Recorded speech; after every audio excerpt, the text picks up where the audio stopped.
أعوذ بالله من الشيطان الرجيم. السلام عليكم ورحمة الله وبركاته.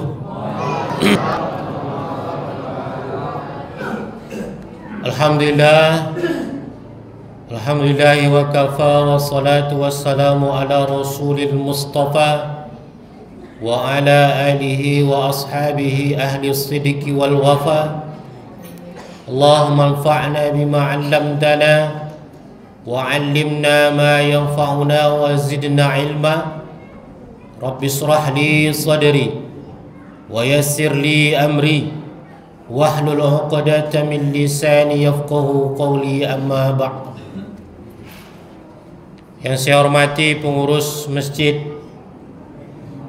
Al-Mu'minin, betul ya? Bapak Imam, Muadzin, juga yang saya hormati para orang tua saya, cik-cik dan puan-puan. Yang besar tak dihimbau gelar, yang kecil tak dapat disebut nama. Mudah-mudahan kita yang hadir pada malam ke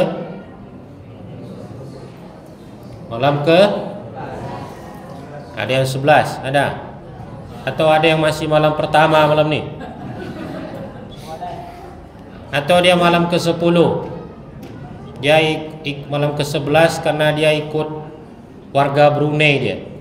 Karena orang Brunei hari Minggunya baru Ramadan. Ini kadang-kadang ada orang ni muka Indonesia, Papua malahan, tapi ikut orang Brunei. Banyak perangai orang Indonesia ni. Orang Indonesia hidung pesek, kadang lebarannya ikut Arab Saudi. Aneh-aneh aja. Mudah-mudahan kita yang hadir malam hari ini senantiasa diberikan kesehatan, diberikan nikmat istiqomah menjalankan Ramadan dengan kebaikan-kebaikan. Amin ya rabbal alamin. Judul malam hari ini, mana anak-anak ini? Tidak ada yang mencatat. Hah? Tadi ramai saya tengok anak-anak di luar tuh. Ini saya bilang sampai sekarang, kalau tidak ada nanti yang berisi buku catatan yang tidak akan saya tanda tangani. Ini udah berapa malam nih saya banyak kali kasus nih. Bahkan yang ngasih tuh kadang udah SMP, dikasihnya saya buku catatan kosong, suruhnya saya tanda tangani. Oh, saya tak semudah itu dipaksa. Apalagi untuk disogok, kecuali agak banyak dikit. Bagaimana sikap kita ketika menerima musibah?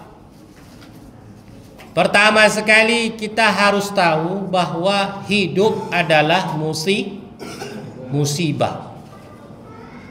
Alladzi khalaqal mauta wal hayata liyabluwakum ayyukum ahsanu amala. Untuk apa Allah ciptakan mati dan hidup? Untuk menguji kamu. Untuk apa Allah uji? Untuk menseleksi ayyukum ahsanu amala. Untuk melihat,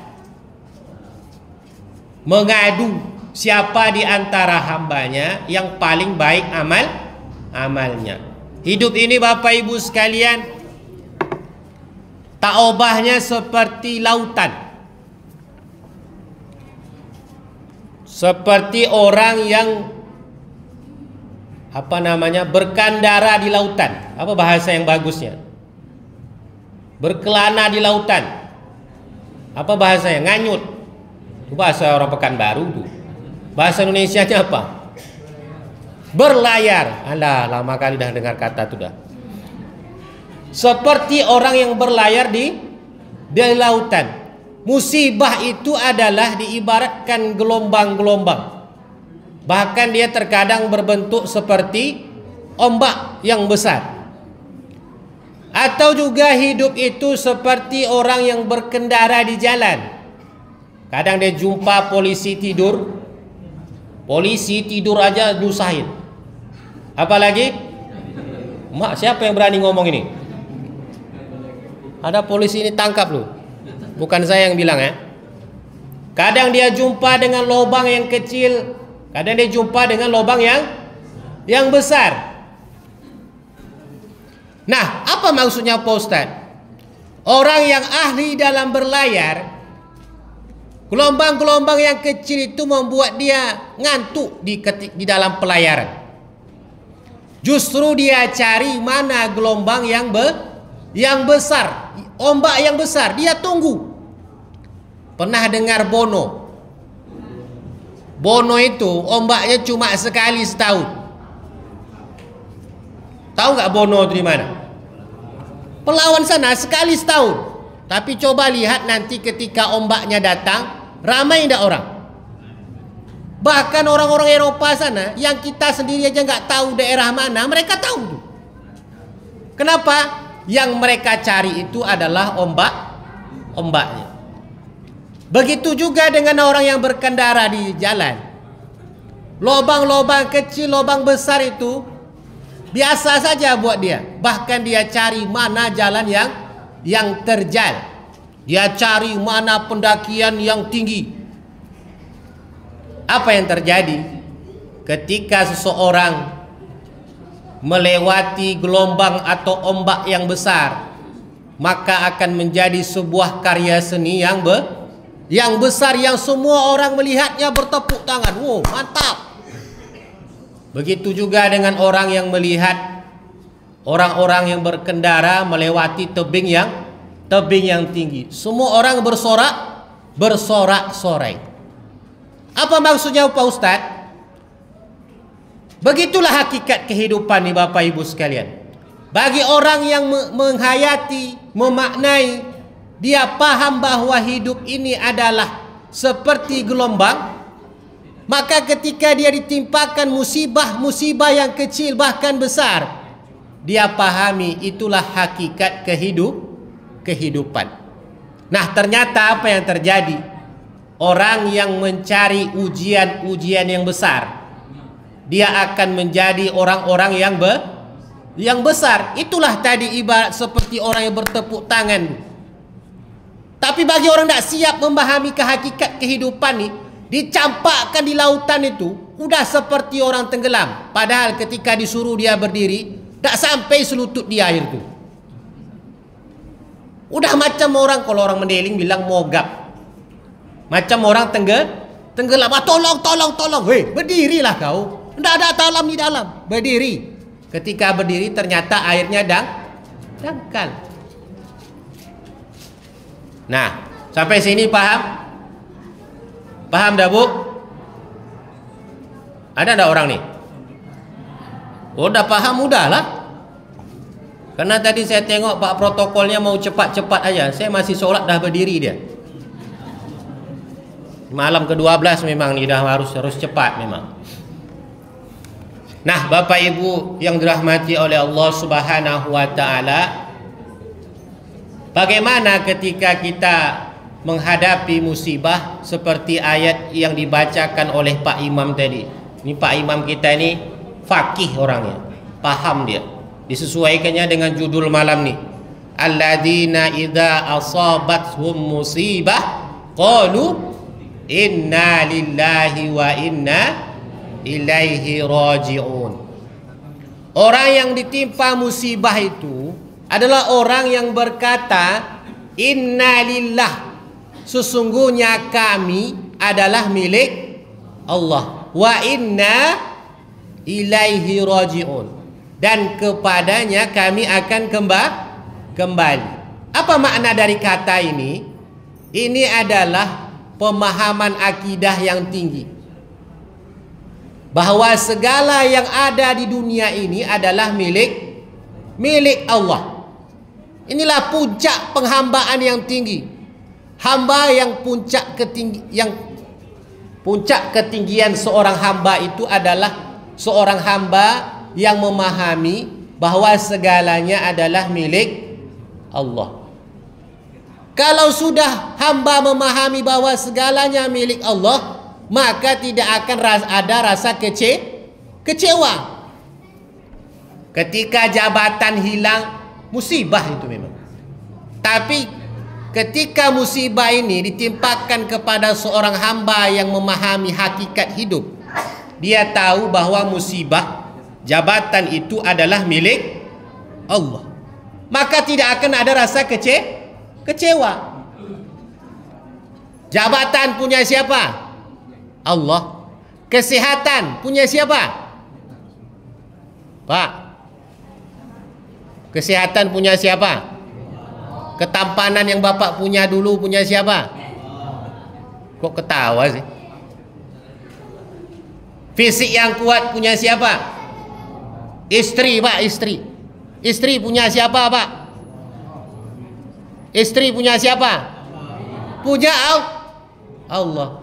Bu, suami yang gendut, yang pinggangnya udah sakit-sakitan, jalannya udah mulai tengkak, milik siapa, Bu? Kayak gitu baru milik Allah. Coba waktu tampan-tampannya, baru 5 menit dia keluar rumah udah ibu teror telepon, mana bapak pulang? Udah sakit pinggang baru ibu bilang punya Allah. Yang kedua, bersabar. Apa itu sabar, Pak Ustadz? Sabar itu adalah wa ma dha'ufu wa mastakanu wallahu yuhibbus sabirin. Orang yang sabar itu adalah pertama, dia tidak lemah. Kemudian wa mastakanu. Wa mastakanu ini istakana asal katanya sakana, sukun. Kalau dia berharokat berarti bergerak. Kalau sukun berarti diam. Orang yang sabar itu dia tidak lemah dan juga tidak diam. Maksudnya Pak Ustadz, orang yang sabar itu selalu kuat menghadapi musibah. Kemudian yang kedua, dia selalu produktif, mencari kesibukan. Apa sebab? Kalau dia terlena dengan musibah, maka lambat laun dia tidak akan sabar. Maka untuk mengisi musibah itu apa? Banyak-banyak berkegiatan. Jangan larut dalam kesedihan. Nih yang apalagi yang patah hati. Kalau dia terlena saja di dalam kamar, maka yang akan dia kenang itu perempuan itu aja terus. Tapi coba dia keluar rumah, baru dia sadar nanti. Ternyata kumbang tak setangkai, terbalik. Bunga tak setangkai, kumbang tak seekor. Syaratnya apa? Harus bergerak. Tapi kalau diam dalam kamar, dia akan terlena dalam rasa kecewa. Nah, kemudian Bapak Ibu sekalian, terakhir, mengapa Allah itu selalu menguji hambanya? Di antara alasan Allah menguji hambanya, sikap yang harus kita sadari adalah bentuk cintanya Allah. Idza ahabballahu qaumun ibtalahum. Kalau Allah itu mencintai satu kaum, maka dia akan selalu uji. Kadang kita lihat Bapak Ibu sekalian, ada orang yang selalu ditimpa musibah, ya kan? Kadang-kadang penyakitanlah dia, habis itu anaknya sakit, dia diberhentikan pekerjaan, suaminya meninggal. Timbul rasa kasihan kita di dalam hati. Tapi yakinlah Bapak Ibu sekalian, yang harus dikasihani itu adalah kita sendiri. Apa sebab? Karena bisa jadi Allah menguji seseorang karena dia sudah sampai ke tahap dicintai oleh Allah. Kita yang tak pernah diuji ini bisa jadi karena Allah tak cinta. Itulah yang disebut juga dengan, terkadang kita lihat ada orang-orang kafir, hidupnya mewah aja, ya kan? Kendaraannya mahal, rumahnya besar, hartanya banyak, istrinya besar. Kadang-kadang kita mikir, ya Allah, nggak adil Allah nih. Kenapa? Aku rajin sholat, rajin puasa, Apalagi rajin menabung, buang sampah pada tempatnya.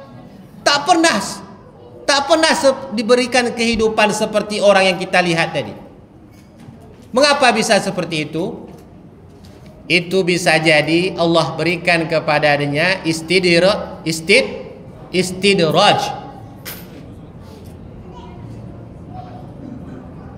Apa sebab?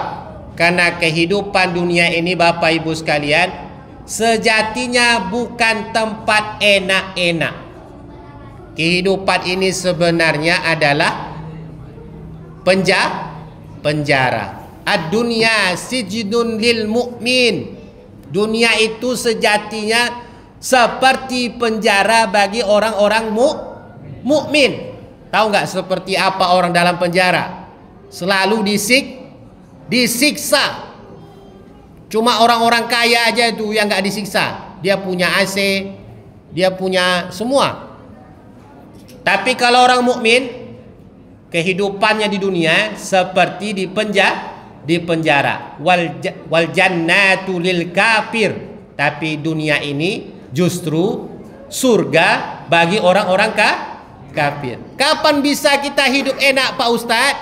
Nanti di surga. Balasan kesabaran kita atas musibah yang sudah Allah berikan. Mudah-mudahan senantiasa Allah berikan kesabaran kepada kita setiap musibah-musibah yang Allah berikan. Amin.